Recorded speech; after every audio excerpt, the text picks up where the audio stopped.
Mark Golding declares war, blasting the JLP government. PNP will fix JLP's economic disaster, says Golding. This is a political showdown you don't want to miss. Let's get into this story. Hey patriotic internet friends and family, welcome back to the channel. In this video, Mark Golding is on a warpath, calling out Andrew Holness and the JLP for allegedly running Jamaica's economy into the ground. But is this just political grandstanding, or does he have a point? Stick around because this political showdown is getting hot. But before we dive in, don't forget to hit that subscribe button for more juicy updates on Jamaica's political and social scene. Welcome all patriotic Jamaicans. The movement continues. Like we get into let's kick it off.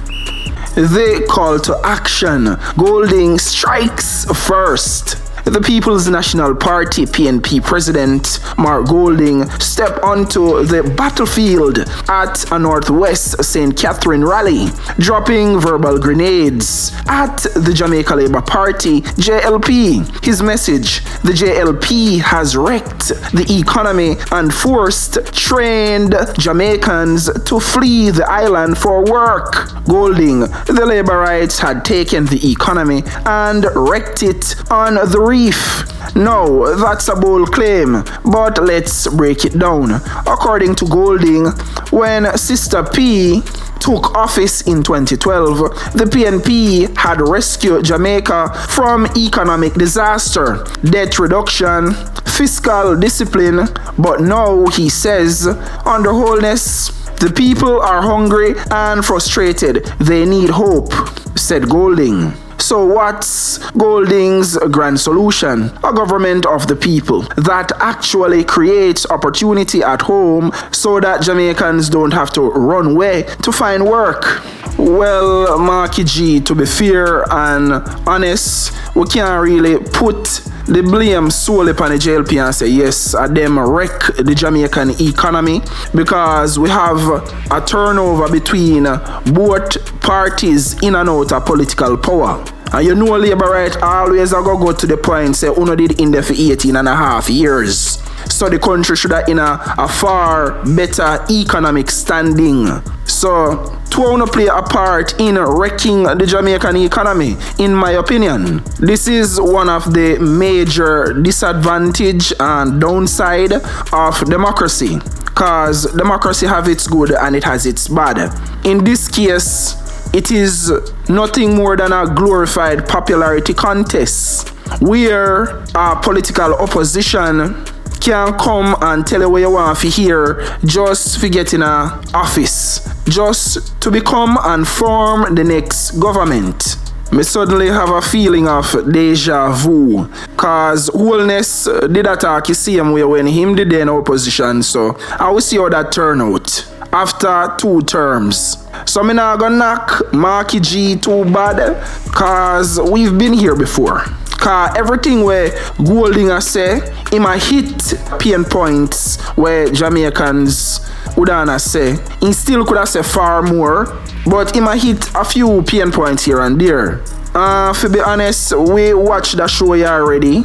Yes, this is just a rerun of a movie where we've been watching for ever since, where when you're in opposition, you tell the people them what they want to hear in a true soothsayer style. Yeah, sell them a dream, and anybody will come out and say, we don't believe you just a tell lie if you go in a power. You just a tell lies so you can reach in a parliament and form the next government. People are going to come out in his defense and say, allow him alone, give him a chance. Make we see what him do first. Make we know if he good or he bad, but we have to give him a chance to find out.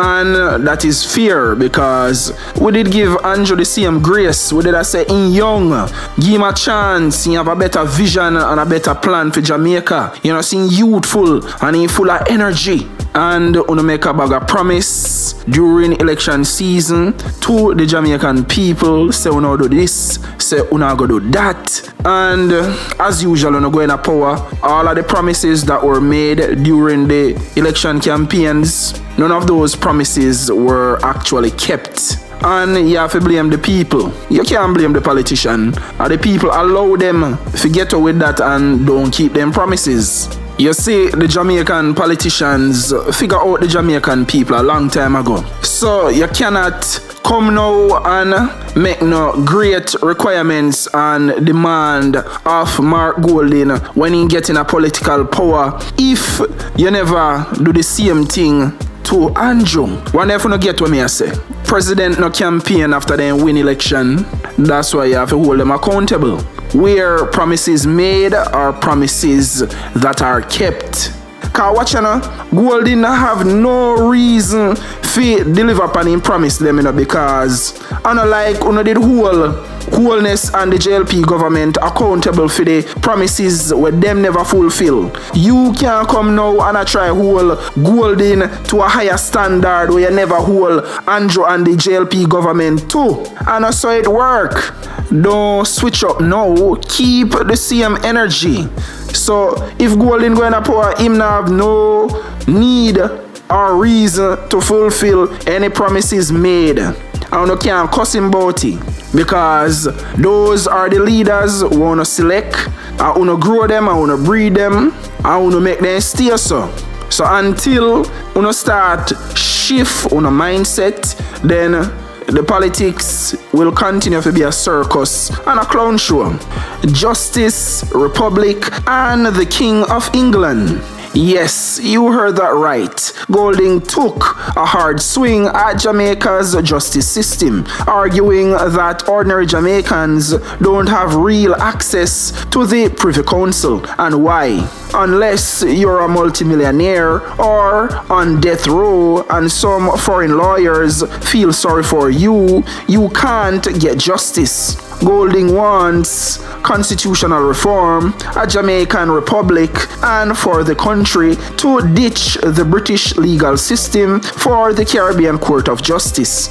But here's the twist. The JLP has also spoken about making Jamaica a republic. So is this just political theater? Jamaica helped to be part of the design to make sure the court is independent and strong with men of intellect and integrity to adjudicate the cases of the people. And the court uses audiovisual technology and it moves from island to island so you can take your case there if you need to, and it don't cost you an arm and a leg. And I say to Andrew Holness again, why you want to deprive the people of Jamaica of access to justice, which is their fundamental right? Why, Andrew? Why you want to con me and tell me say it's phase 2 when I know you can't be trusted when it comes to anything you say, and we will not be conned.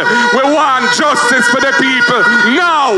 I want constitutional reform, and we have been fighting for it for decades. We want to establish a republic. We want full sovereignty for our people.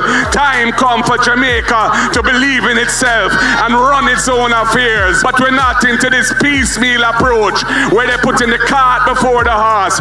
Justice is important for the people, and we stand up for justice. And we say, if you want to move forward, come and talk to it with respect and give us some good argument. Otherwise, the show will not go on. You would think Jamaica becoming a republic would be an easy task to accomplish, but there seemed to be some disagreement between the JLP and the PNP over the JLP wanting to keep the Privy Council, and the PNP has said no, we need to cut off all ties to England as our former colonial master and shift to the Caribbean Court of Justice as our final court of appeal. And the JLP not depend that. I am in agreement that we should cut off England in every way, shape and form. Cut off the Privy Council.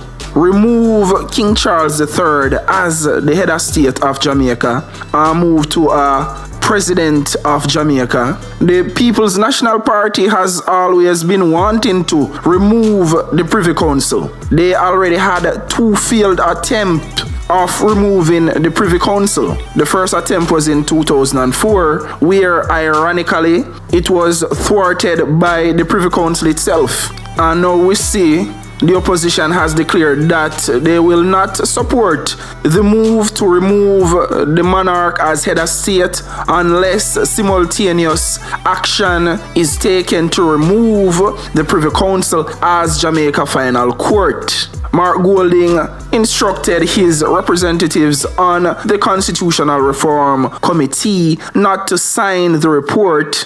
We see time a run out on the JLP and we still not turn Jamaica in a republic yet. Mia Mottley did it so effortlessly and efficiently. Look how quick Mia Mottley turned Barbados in our republic. Easy. And Barbados is also a former British colony. So why Jamaica can't get it right? One thing we know, JLP need to transform Jamaica in our republic ASAP. Because if you think you're going to tell we about, next term, we are going to complete the process and feel like, we are going to give you a 3rd term, so you can do it within your 3rd term, it not going to happen. Do it in a 2nd term if you want to secure the 3rd term. I saw it go. Because we just drag on a foot. Till even Golding I say, them not serious about turning Jamaica in a republic. So guess what? Me and the PNP, we are going to turn Jamaica in a republic. However, upon the flip side, the PNP can also undermine the JLP's turning Jamaica in a republic efforts by not supporting the bill as it relates to constitutional reform. Because remember, them need 2/3 majority in a parliament from both sides. So they need 2/3 support from the PNP opposition party and 2/3 support from the ruling Jamaica Labour Party, plus a majority vote in a popular referendum. What we want to know is why Andrew want to keep the Privy Council. Remove the Privy Council. Cut off the Privy Council. That is the reason why Mark Golding and the PNP is not on board. So me can't even blame Mark Golding and say, him a slow up things or him a sabotage and undermine the republic process. No, he is not. So if the 2/3 in the PNP now support the republic push what the JLP make, yes, the PNP can undermine it. And guess what now, if PNP go in a power and try to turn Jamaica in a republic, JLP are going to sabotage and undermine them the same way how the PNP did sabotage and undermine them just the same. So we might end up with a republic game with this back and forth to what them talk about turning Jamaica into a republic, but manifest and it doesn't happen. Because obviously there is no consensus between the JLP and the PNP as it relates to Jamaica becoming a republic. Because Golding talk about an independent republic talk, different from the one where the JLP make. So obviously him not support the JLP turning Jamaica into a republic. That's my opinion. That's how it looks. That's how me interpret all of this. The political battle lines are drawn. Meanwhile, Damian Crawford took the mic, thanking Golding for placing him in Northwest St. Catherine, a move that could shake up JLP's hold on the constituency. And in typical Crawford fashion, he kept it real. Crawford, I have sacrificed a lot for this party. Sometimes I wonder if it's worth it. But when I see my colleagues supporting me, it's love and honor. This battlefield is just heating up. With elections looming, the PNP is positioning itself as the savior of the economy, while the JLP is likely to fire back with their own receipts on economic growth. When our great-great-great-grandfather and grandmother say we shall overcome, them never said Wednesday, them never said Thursday. They said we shall overcome someday. It means that they were looking looking so far in the future that they could not define the date of overcome. They were seeking to overcome in their children. I don't think that this is what they mean when they say we shall overcome. For some people, we have a 1 in 36 chance of eating, because if cash pot no make dog follow puss, some people can't buy dinner. I don't think that this is what they meant by we shall overcome. For people in a pain, they're on a waiting list for 9 months, 10 months before they can get a surgery. Here's a summary of the highlights and the key points. Golding blast JLP for wrecking Jamaica's economy, forcing migration. PNP claims they will fix it and bring back opportunities. Justice system is unfair, and Golding wants full Jamaican sovereignty.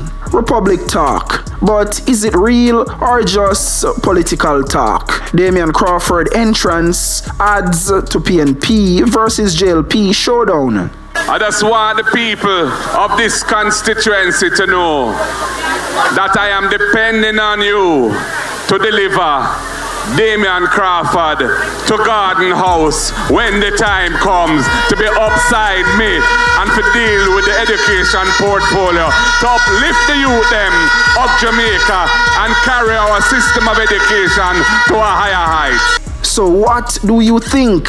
Is Golding speaking facts, or is this just campaign season grandstanding? Drop your thoughts in the comments below and let's talk. Don't forget to like, share, and subscribe for more breakdowns of Jamaica's biggest political battles. See you in the next video. One love, Jamaica.